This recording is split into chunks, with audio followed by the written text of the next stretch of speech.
Agaseke k'amakuru mu karere ngapfunduriye muri Kongo Kinshasa. Ihuriro ritavuga n'ubutegetsi muri Kongo Kinshasa Sufora RDC ryashinzwe n'umuyobozi w'Perezida w'icyo gihugu Joseph Kabila Kabange ryagize icyo rivuga ku biganiro hagati y'abaturage n'umushyikirano biteganyijwe mu gihugu. Mu itangazo ryashyizwe ahagaragara kuwa gatandatu, ihuriro ryagaragaje ko rishyigikiye ihame ry'ibiganiro ariko rigira ibintu birindwi bisaba kugira ngo bizagende neza. Byongeye kandi ihuriro nirikozwa kuba Perezida Tshisekedi ari we wazayobora ibyo biganiro. Kuri Sufora RDC ibiganiro cyari inzira nziza yo kuva mu bibazo bya politike, iby'umutekano n'iby'inzego byugarije igihugu, ariko ihuriro ryemera ko iyo gahunda ishobora kugira ikigeraho gusa ariko hubahirijwe bimwe mu bisabwa nko kuba habaho ubuhuza budafite aho bubogamiye kandi bwigenga bushyigikiwe n'umuryango wa Afurika yunze ubumwe ndetse n'umuryango w'abibumbye. Ihuriro ry'abarwanya ubutegetsi rinasaba kandi ko ibiganiro byabera mu kindi gihugu kugira ngo nk'uko babibona hizerwe umutekano n'uruhare rw'impande zose. Iyi ngingo ikaba ihwanye n'ibyo Perezida Tshisekedi ashyigikiye wifuza ko ibyo biganiro byabera ku butaka bwa Kongo Kinshasa. Ibi Sufora RDC irabisaba mu gihe Joseph Kabila Kabange ari nawe watangije iryo huriro yakatiwe adari muri Nzeri umwaka ushize igihano cy'urupfu n'urukiko rwa gisirikare muri Kongo Kinshasa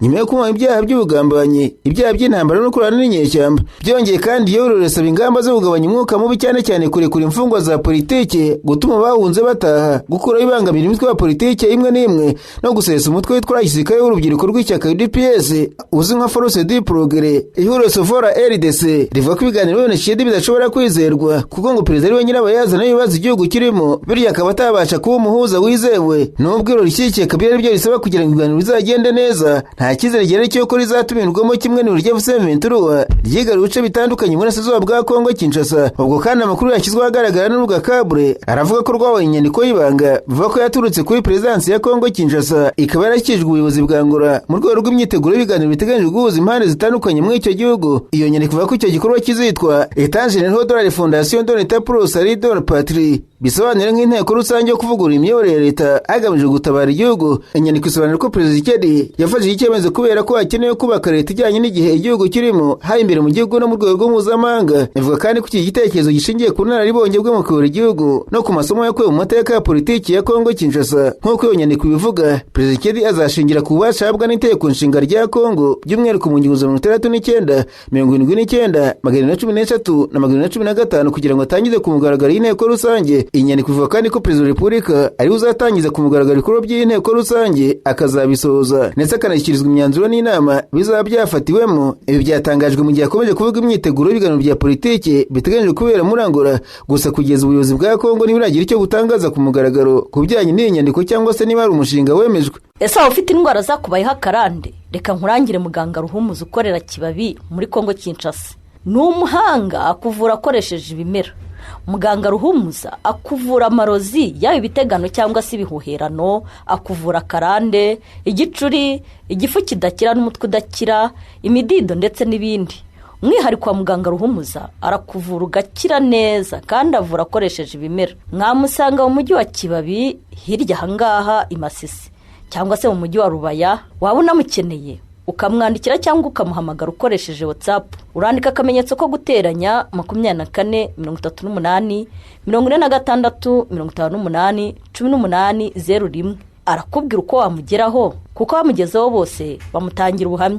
Umwihariko wa Muganga Ruhumuza nuko anahugura abandi baganga mu kuvura bakoresheje ibimera.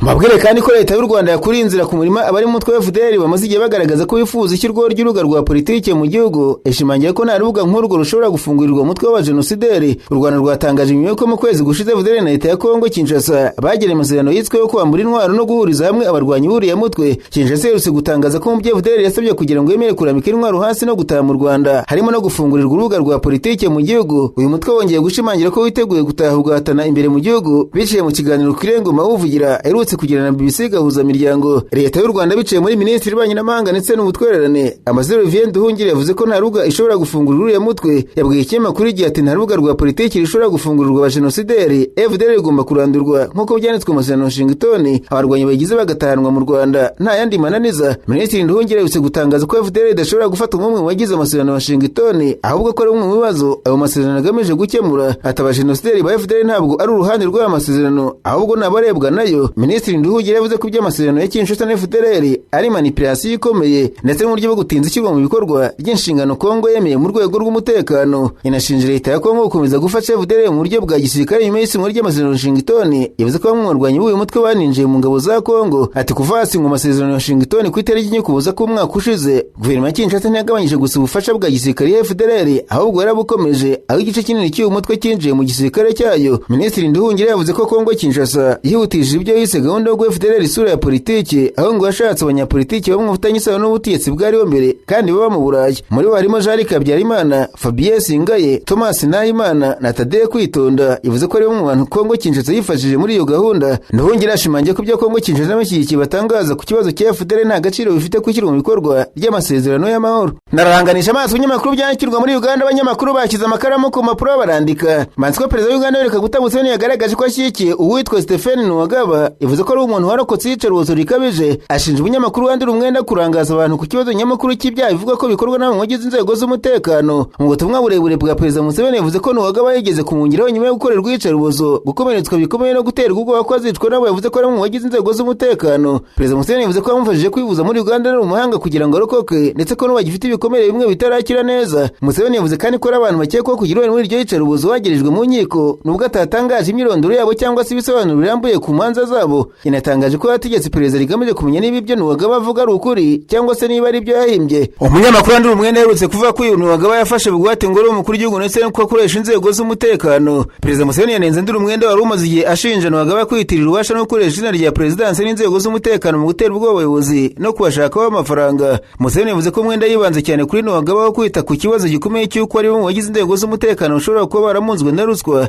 cyangwa se bakaba bakora ibikorwa binyuranyije n'amategeko. Mu butumwa bwa Museveni yongeye gushimangira ko atihanganira iyicarubozo, avuga ko ari ibikorwa bitemewe bidafasha igihugu kandi binyuranyije n'indangagaciro z'urugamba rw'ingabo za NRA.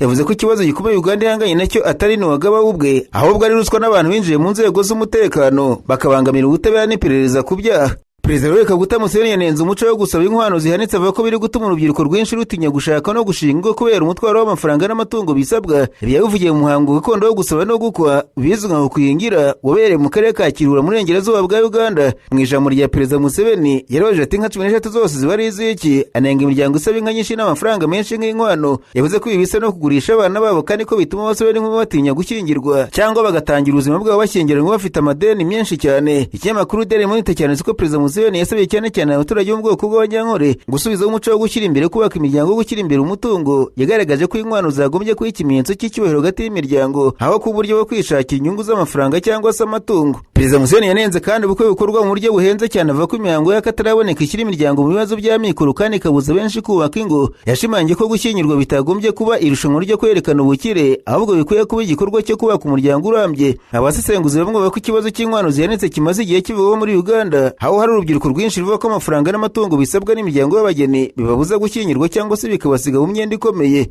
Mabwire kandi ko polisi ya Uganda yafunze by'agateganyo umuganga wo muri Uganda witwa Dr Moses Mukose nyuma yo gusura igorofa rya 6 ry'ibitaro bikuru bya Murago. Harwari umunyapolitiki urwanya ubutegetsi Dr Kiza Besigye uri gucungirwa umutekano n'inzego z'umutekano, nyuma yaje kurikurwa by'agateganyo ariko atanze ingwate. Inyandiko y'ingwate yabonye muri kinyamakuru Chimp Report igaragaza ko Dr Mukose yashinzwe kutubahiriza amabwiriza. Dr Mukose azongera kwitaba kuri sitasiyo ya polisi ya Murago ku itariki 10 Kanama saa 4 za mu gitondo mu gihe iperereza rigikomeje. Mukose yavuze ko ragiye ku igorofa rya 6 kureba uko Sebukwe warwariye amerewe. Uwo muganga yavuze ko nyuma yo kuva mu cyumba cy'umurwayi abashinzwe umutekano bamutaye muri yombi bakamushinja ko yoherejwe kuneka polisi n'abandi bashinzwe kurinda Dr Kiza Besigye.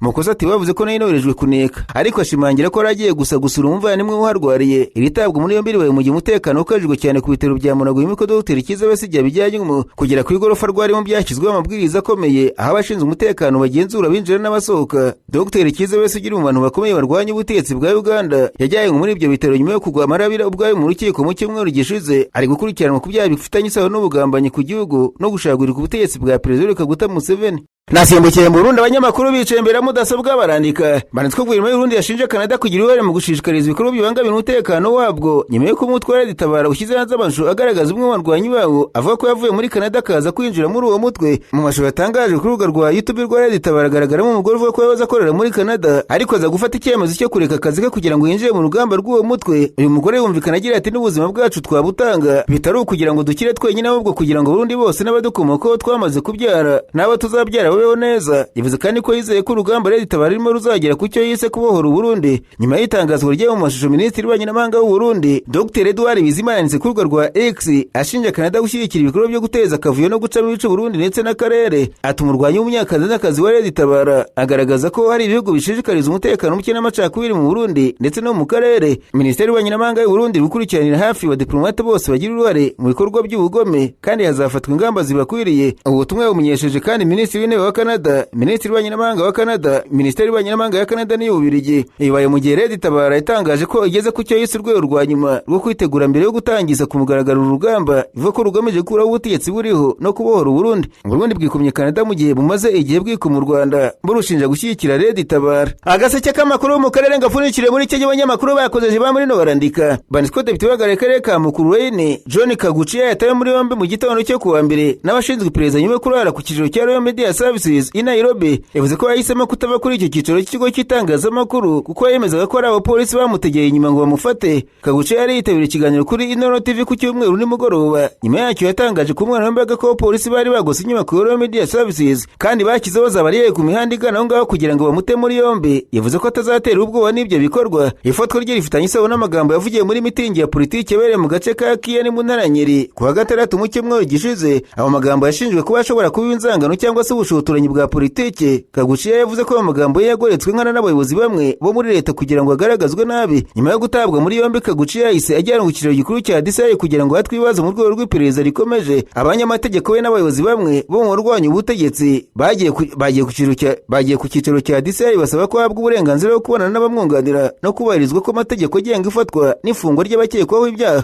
Iri tabwa muri yombi rije mu gihe muri Kenya hakomeje ubushyamirane bwa politiki imbere y'amatora y'umwaka utaha aho amagambo y'abanyapolitiki akomeje gukurikiranwa cyane n'inzego z'umutekano zishinzwe gukurikirana imvugo zishobora guteza amacakubiri. Hanyuma kandi wahoze ari perezida wa Kenya Uhuru Kenyatta kuri uyu wa mbere byiteze ko yuri inama nkuru y'ubuyobozi ibera Umoja wa Kenya Coalition aho ingingo nyamukuru iri ku murongo w'ibyigwa ari ugushyiraho uburyo buzifashishwa mu gutoranya umukandida umwe ku mwanya wa perezida uzahagararira abarwanya ubutegetsi mu matora y'umwaka utaha. Iyo nama irebera ku kiraro cy'ishyaka Wiper rya Kalonzo Musyoka. Mu bayobozi bategerejwe kwitabira harimo uwahoze ari visi perezida Rigathi Gachagua, senateri wa Nairobi Edwin Sifuna, umuyobozi wungirije w'ishyaka Jubilee Fred Matiang'i, umuyobozi wa Democratic Party Justin Muturi n'umuyobozi wa DAP Eugene Wamalwa. Intego y'ingenzi ibiganiro no kumvikana ku yame cyangwa se uburyo bwatuma abarwanya ubutegetsi bahitamo umukandida umwe uzahangana na perezida William Ruto bakirinda kwiyamamaza batatanye ibintu byagabanya amahirwe yabo mu matora. Inama inasuzuma raporo y'ibanze yakozwe na komite ya tekinike iyobowe n'uwahoze ari minisitiri Kipruto Arap Kirwa.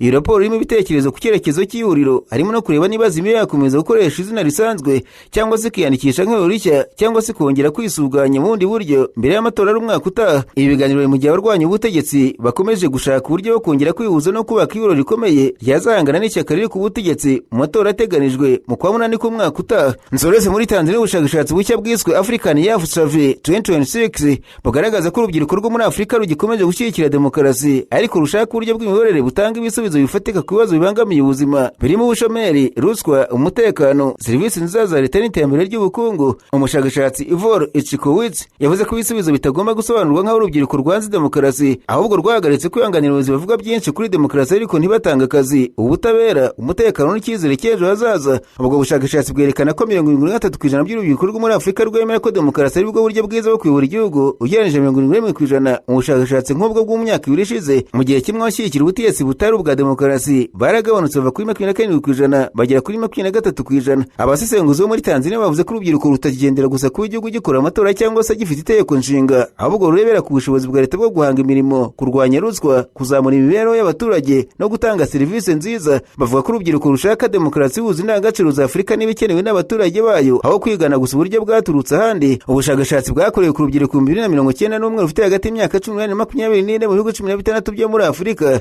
bagaragaza kandi ko imyigaragambyo y'urubyiruko yagiye ibera mu bihugu bitandukanye idasobanura kwanga demokarasi, ahubwo ari uburyo bwo gusaba ubuyobozi kubazwa ibyo bukora kandi butanga ibisubizo ku bibazo by'abaturage.